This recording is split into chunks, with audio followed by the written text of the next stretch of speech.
Good morning. I'm Mark Engelberg. Welcome to Clojure West. It's exciting to be here. It's the first talk of the first morning, and I feel like I should be hijacking this time slot to give a keynote and set the future of Clojure or something. But we're here to talk about Instaparse. Let's begin with a little warm-up. This morning, get the brains going. So, what's this? It's a map. It's Clojure data, right? This is the Eden format we all know and love. And one of the beautiful things about Clojure, for those of you who are here trying out Clojure, relatively recently, one of the things, in my opinion, that is the most exciting thing about Clojure, it gives us these great, lightweight ways to express data, to model our data, and it gives us a huge toolkit for manipulating that data. So once we can get things in this form, we're really, really happy. Now, what's this? Yeah, it's just a string. It's got the same information in there, but we can't really do anything with it yet, right? The good news is that built right into Clojure, in the Clojure Eden namespace, is the read string function. And if we apply the function to this string, we get back that map that we can actually work with. And that's also another really wonderful thing about Clojure, is how easy it is to write out and read back in this kind of data we like working with. Okay, how about this? Anyone recognize this? Yeah, this is a JSON that's been read in as a string, and we can't really work with it just yet. But we have this function in the Clojure data JSON namespace, read stir, that lets us read this in and get that Clojure map we want to work with. How about this? This one's a little trickier. Yeah, exactly. This is what you get if you slurp in a CSV file. Now we have a way to read in CSV files, but notice you don't get exactly what you want, because it reads in that first row, which was meant to be header information, sort of as its own row. So maybe this isn't exactly what you want, but it's at least a good start, right? Once we get this into our Clojure format, we have ways of working with it, massaging it into the map format we're looking for. And this, everyone knows this, right? Yeah, boo. So this is XML, read in as a string. And again, we have a way to bring it into Clojure and work with it. What we get back is some sort of generic tree structure that then we can work with and further refine it into what we want. Now, the good news is that most of the time we're working with one of these standard formats. We're working with Eden, hopefully, or possibly JSON, CSV, XML, at least 90% of the time. But these are not the only things you're going to encounter. What if someone gives you a file that looks like this? Who on earth would represent a map this way? That's kind of a dig, I guess. But this is how Scala represents maps. And the point is that different communities represent their maps differently. Or what if someone hands you a bunch of cave data in some kind of unusual, exotic format that kind of looks almost like JSON if you look at it funny, but it's not quite JSON? Or what if you want to work with, like a Python config file? Or what if you want to make your own programming language or your own DSL for something? All of these are things that you want to, as quickly as possible, get them into your Clojure Eden format so that you can work with them and do things with them. And those last three examples, by the way, are all problems that were solved by actual users in the Clojure community with the Instaparse library. So now's the opportunity to kind of segue in, start talking about Instaparse. But first, I want to outline a couple key concepts. So for the purposes of this talk, I'm defining a parser to be a function that takes a string as an input and produces Clojure data as an output. So all those things we saw before, the read XML function, the read CSV function, those are all examples of parsers. And the idea is we want to be able to create parsers for these other kinds of formats? Well, to understand how to create a parser, first we need to ask the question, how do we describe the structure of data? Well, we can take a cue from automata theory in computer science. Automata theory describes two very important classes of data. There's the kind of data that can be represented with regular expressions, and those happen to correspond to data that can be processed with a state machine. And then we also have this wonderful language for expressing context-free grammars, which describes another class of data that can be processed with something called a push-down automaton. Now, the good news is that we have great support for regular expressions built into just about every modern language. However, there's many kinds of data that cannot be expressed well with a regular expression, but can be expressed with a context-free grammar. And unfortunately, we don't have very good support in our languages for context-free grammars, at least not that same kind of rich support that we have for regular expressions. And I think that's kind of a shame, because when a context-free grammar describes your data, it automatically is also describing a tree structure that is in that data. And that's called the derivation tree. I literally walked over to my shelf for this slide, and I pulled off the automaton book off the shelf, flipped it open, and opened it up to the first context-free grammar I saw, and copied it down. And then in the book, there is a picture of the derivation tree for that grammar for that particular string AABBAA. So how many of you have never seen a context-free grammar before? Okay, so not everybody's seen it, but the basic idea is it's a series of rules, and usually the implication is that the first rule is kind of your starting point. So we have this label S, and the first thing is a rule saying, S is a, and then the description on the other side. And the vertical bar means or, and the other things, well, I'll get into that in a little bit. So we've got two rules here, and we see the tree structure of how you can sort of prove that this grammar fits that string. Now, that example was just this kind of arbitrary, textbook example of AABBA. Now, that's not the kind of data we really work with, right? So I want to at least convince you that grammars are used in the real world to describe actual data. This is from a specification for email addresses. I mean, who knew that email addresses were that complicated, right? But a couple of people, yes, really annoying to validate email addresses, because it turns out that the universe of allowed email addresses is much broader than what you would think. And to capture all those nuances really requires, it's not something that can be described adequately with just regular expressions. You need a context-free grammar to describe that. Okay, so now we're ready to get into what is Instaparse specifically.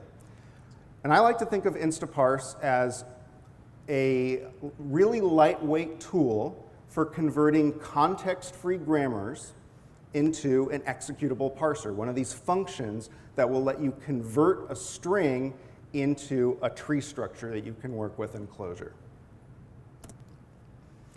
So going back to that example that I pulled from the automaton book on my shelf, on the upper right corner, you can see what I did is I actually just typed the context-free grammar into Instaparse, fed it to this function in the Instaparse core namespace, which I have aliased here as Insta. So there's a function there called parser that takes grammars and returns a parser. So I wrote down the context-free grammar, passed it to the parser function, and got back a function, which I named automata book parser. And you can see when I apply automata book parser to that exact same string that was in the example in the book, I get back some sort of Clojure tree structure. If you have trouble visualizing it from there, there's actually a function built in Instaparse called visualize, and it produces the tree that's in the lower left corner, showing you what the tree actually looks like. And it's got some extra information in there, but you can see that the tree structure that it produces is exactly the same as the one that was shown in the textbook. That's pretty nice to be able to just put this in and get something out that you can work with like this is great. Now, my first version of this talk, I have to admit, was like twice as long as it needed to be. And I was planning to spend a lot of time giving sort of a tour of the features of Instaparse. But I realized when I had to sort of pare things down to a reasonable length of time that there's already a really detailed tutorial about Instaparse on GitHub, on the GitHub site. And so I'm not going to make this about just showing you all the features of Instaparse.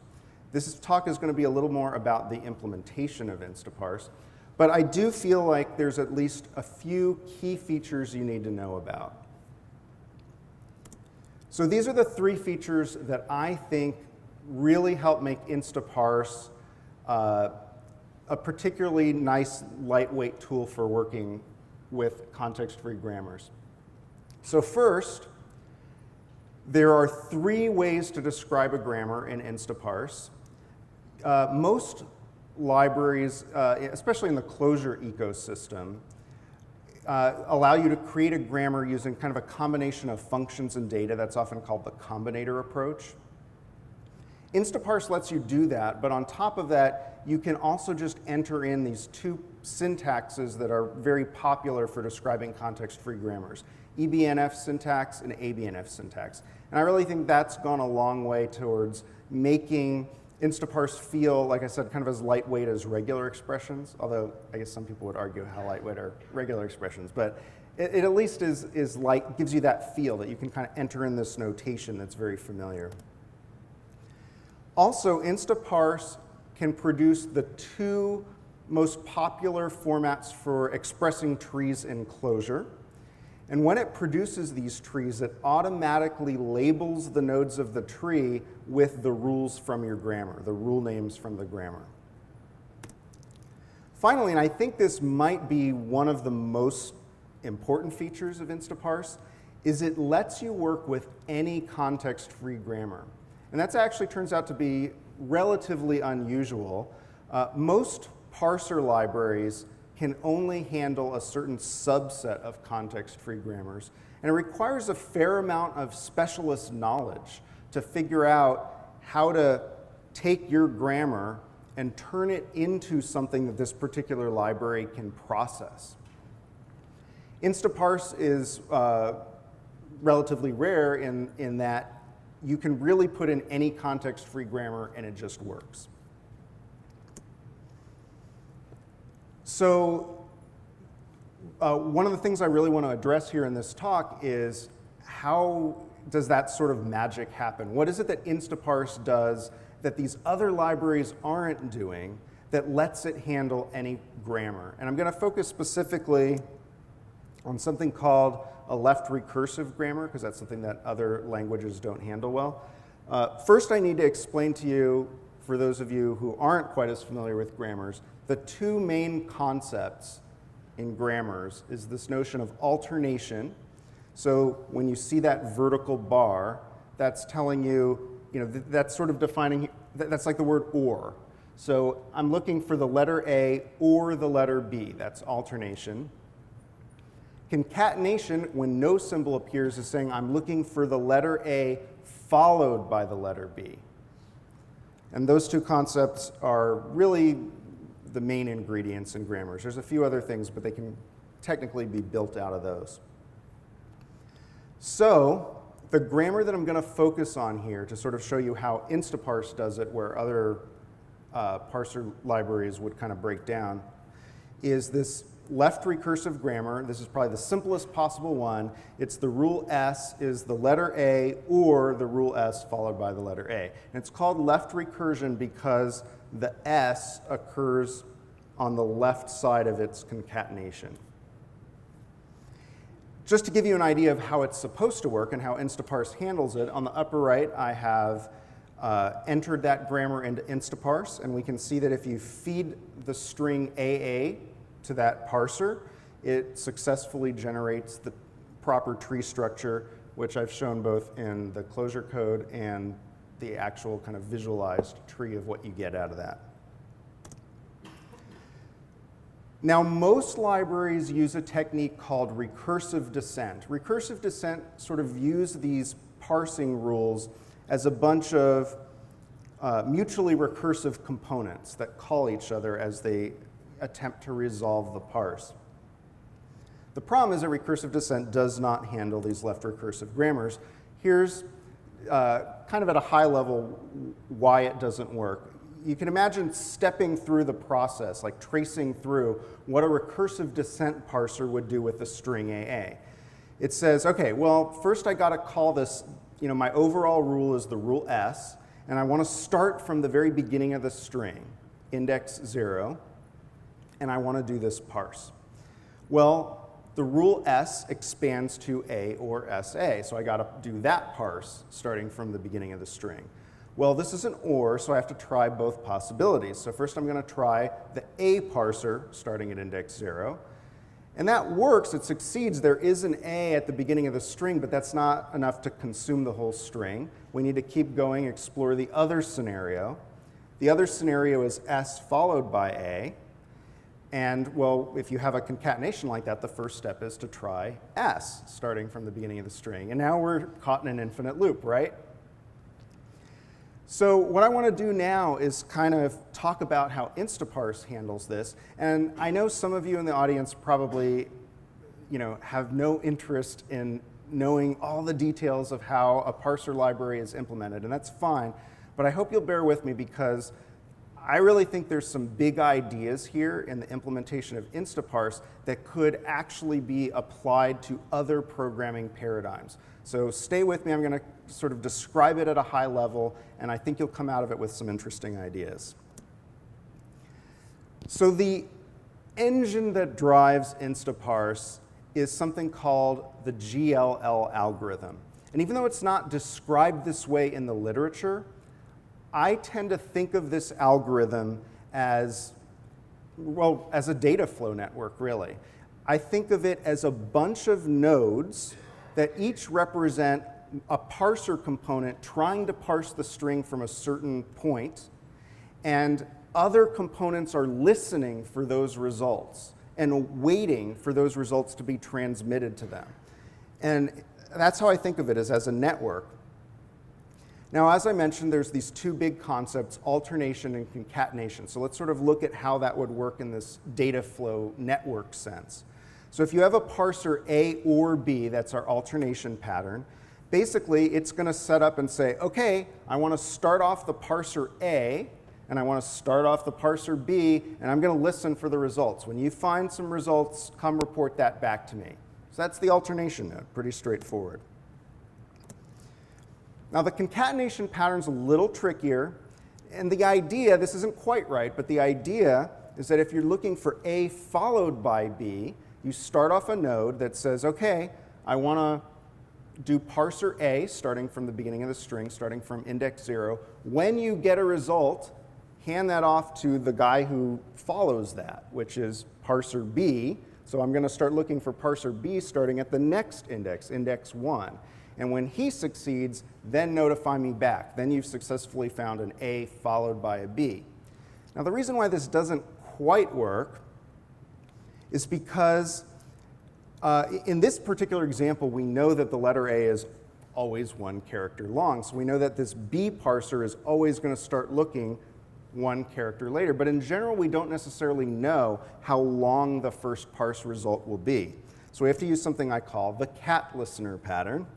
So the cat listener pattern basically says we need to create this object that is going to listen for that first thing to complete. That A parser needs to complete, and I'm going to be listening for that. And when A is done, I look at how much he consumed, and then I'm going to kick off the B parser starting from that index and reporting back to the main guy, the one who started it all. So just to understand my notation here, in the cat listener, I use that triangle just to kind of denote that the cat listener knows that when he gets a result, the A is done, but the B still needs to be processed. You can almost think of it kind of like a continuation. The dotted line, the dashed line is something that no values actually travel along. That's just there to show the cat listener knows who initially created him. And when he moves on to do that when he starts the node to do the second parse, he knows who that result needs to get transmitted back to. Okay, now these individual nodes in the network, how do we program those? What kind of model are they using? And it's almost like the publisher-subscriber model, but with a slight twist. So usually when we think of the pub-sub model for data flow, we imagine it a lot like a magazine subscription. So if I subscribe to a magazine, I expect them to send me all the issues from this point forward. So the kind of model we're going to use, though, is a little bit different. The idea is that when I subscribe to this magazine, I'm basically saying, send me all your back issues, and then start sending me the new stuff also. And it turns out that this is the kind of node we need for this particular network. And it's something you might want to think about using in your own programs when you see how it's useful here. Programming that is quite easy. Each of these nodes basically just tracks who is listening, who needs to know these results, and what results it's found so far for this parser component at this particular point in the string. And when a new result comes in, well, that's really obvious. We just forward that information to all the listeners. But we also have to keep track of it so that if a new listener comes in, we can send to that new listener all the old results. Okay, so now we're ready to actually get in and do kind of this high-level, understanding how Instaparse would handle that particular left recursive grammar with the input AA. So we start off with something that I call the top listener. Its job is to start off the parsing process, listen for full results, and when it hears full results, transmit that back to the user. So it says, okay, that top level rule is S, so I'm going to start off the rule S, starting from index 0, and I'm listening for results, and that little notation there is indicating, right here, is indicating that only complete parses need to be transmitted up to the top listener. Now, the S parser expands to A or SA, so it creates that parser and is going to listen to it. Now, I talked about how Instaparse automatically labels all the nodes in the tree with the rule name. So when values flow from here to here, they have to get labeled with that S label. Now, this is the alternation pattern, right? We have an A or SA. So we spin off two other parse nodes, A and SA, starting from the beginning of the string, and I'm listening to both those results. Now, this is effectively happening asynchronously. And that's the key, one of the key differences here is usually in recursive descent style strategy, we're calling one of the things in the alternation and it's a blocking call. We wait for the result, and when we get that result, then we try the other possibility. But we're spinning both of these things off asynchronously and just waiting and listening for the result. So we don't know which order these things are going to be processed. For the moment, I'm going to explore the rightmost node. That's the concatenation pattern, right? S followed by A. So we have to do that cat listener thing I talked about earlier. So we create this cat listener, this continuation node, that's going to listen for the S parse, and it knows that it needs to follow up when it gets something by looking for the A parse. Now, one thing that's kind of interesting here is there's already a node in our network for the S parser starting at index 0. So there's no need to create a new one here. We just listen to the one that already exists in our network. Okay, now we can go down to the lower left. The lower left is actually a node that can do something, not just add more stuff to the network. It's looking for the character A at the beginning of the string, and it finds it. So it produces this result saying, hey, I found the letter A, and I've consumed one letter so far. That information gets transmitted up to the alternation node, which in turn gets transmitted up to the S node and gets labeled in the process. That information gets relayed to the cat listener, and now the cat listener has to do that extra work that it does, spinning off a new node to do the remaining part of the parse. So this is a little tricky, so I want to make sure this is clear. This new node, the way it's created, this A right here comes from the second part of the cat listener. The 1, it's going to be looking for the A at index 1 because that's how many letters were consumed. So it's looking at that number to get that. The result that was created so far becomes this label along this flow path, this value that's going to need to get prepended to any result that's discovered by this parser. And this dashed line here was the thing that sort of remembered who was the original creator, and that's going to be the destination for this arrow. So all the things about this node are constructed from information that is available to this cat listener. Okay, well again, this is a node that can do something right away. And it says, yes, there is a letter A at index 1, so now I've consumed another letter for a total of 2 letters. That information gets transmitted along that path with that value prepended, and that gets reported back to that alternation node, which in turn flows up to the original S node and gets labeled in the process, and now we have a full parse. And we know it's a full parse because we've consumed 2 letters and the string is 2 characters long. So that flows up to the top listener. It also flows over to that cat listener, but it doesn't matter at that point because it's exhausted the string, so the cat listener is not going to try to do anything with it. So the top listener now has a result, and this is the piece that's going to be reported back to the user. So we have our parse. Now, I happen to demonstrate this in terms of showing the right node before the left node down here in the alternation, but think for a moment about what would have happened if the left node result had gotten computed first. So this result would have flowed up to the S parser, but that cat listener wouldn't have been attached yet. Then this one comes through and starts up that cat listener node. That's why, remember I said earlier that old values need to be relayed to new listeners that attach. That's why, is because if we didn't do that, then if this result got here before the listener was attached, that listener would never know about it. So that's why that's important.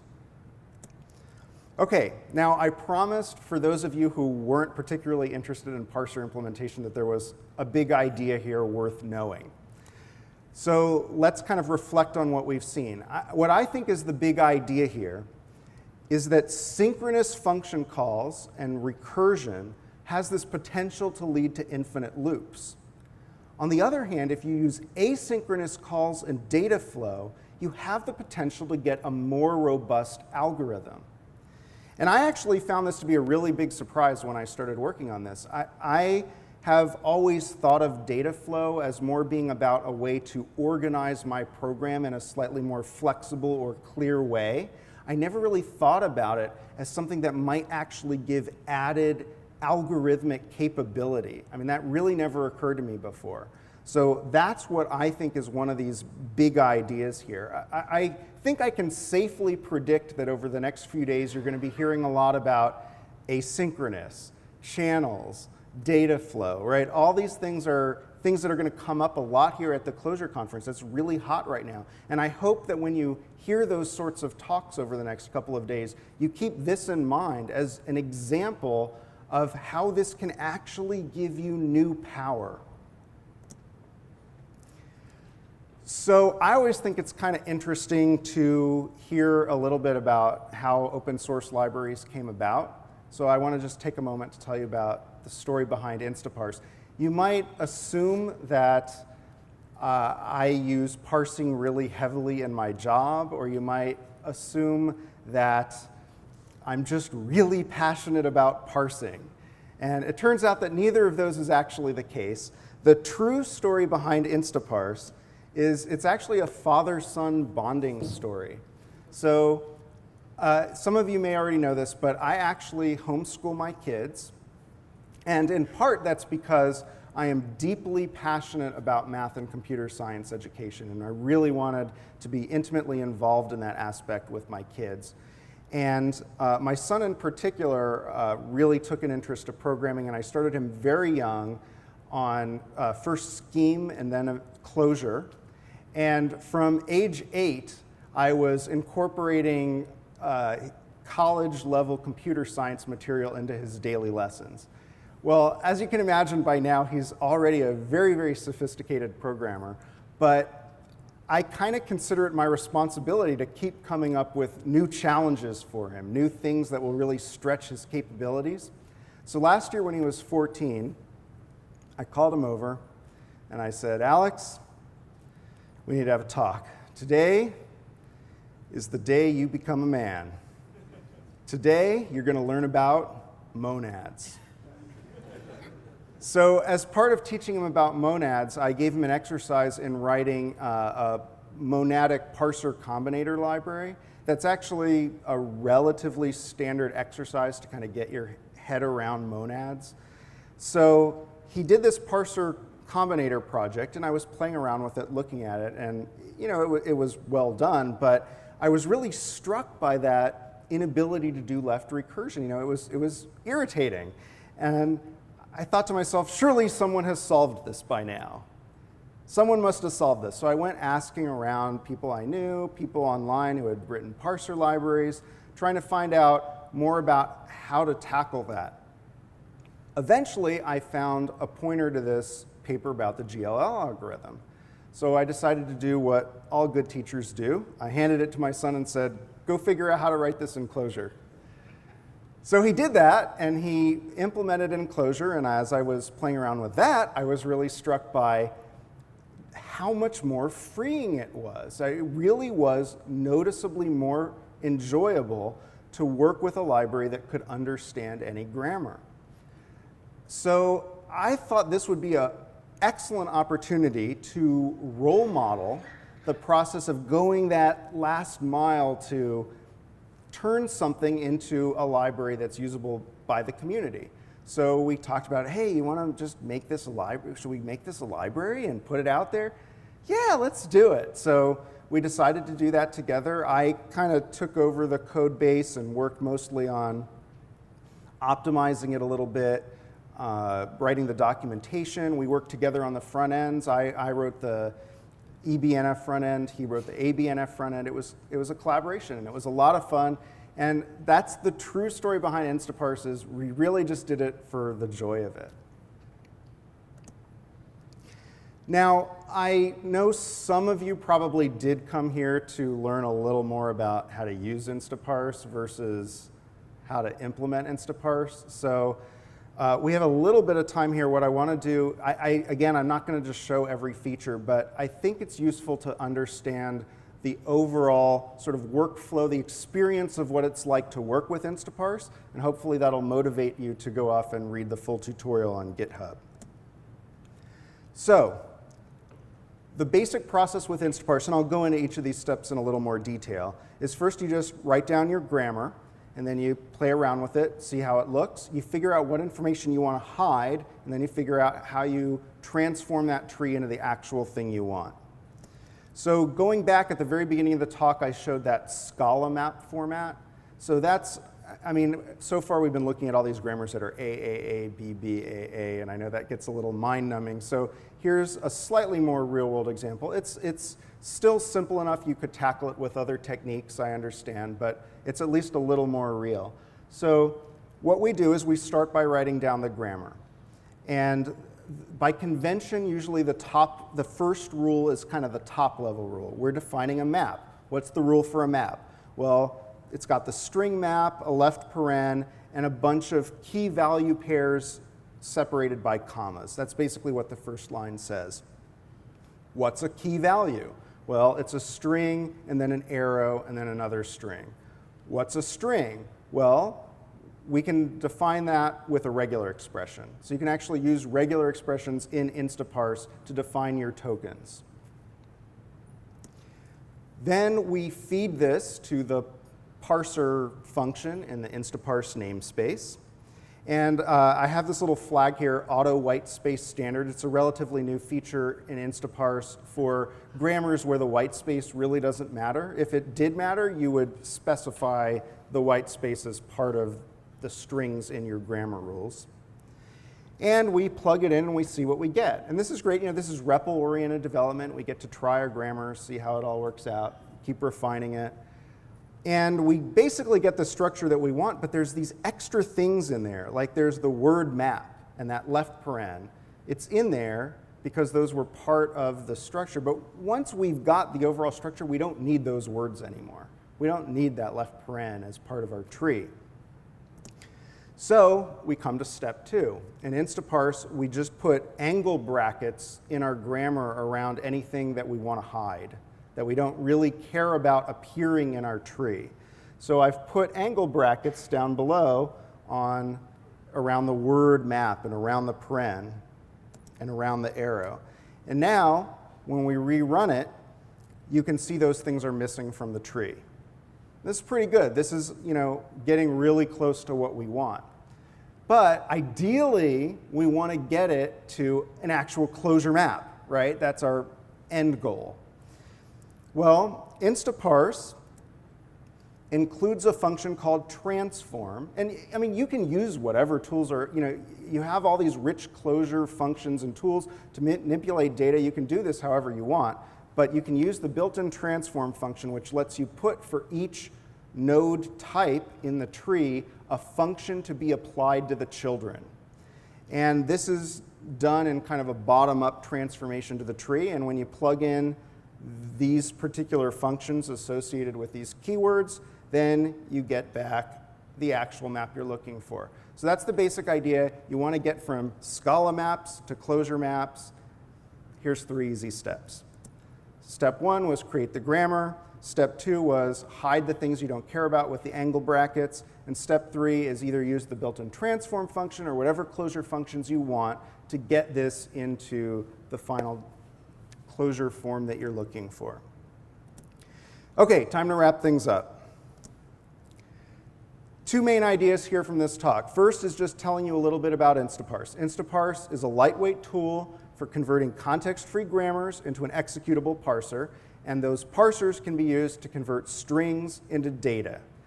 But the other big idea from this talk is that under the hood, Instaparse, in my opinion, is a really great example of the extra algorithmic power you get when you use asynchronous calls and data flow. I'd like to finish off with something I saw on the IRC channel. I actually have absolutely no idea who these 2 people are. I hope they don't mind my using this in the talk. I figure since it's out there in the public on the internet, it's totally fair to use it. The point I wanted to make with this slide is that when Alex and I started out making Instaparse, we were genuinely trying to make a tool that people would find useful. But what I think has taken us by surprise and really delighted us is that for many people, it seems to not just be a tool, but it's something that has suddenly made grammars and made parsing more accessible and more fun. I mean, who would have ever thought parsing is fun? Whoa. And honestly, out of all the things that has happened with Instaparse, the fact that people are using it to find parsing this fun, I mean, that's honestly what we're most proud of. So thank you very much.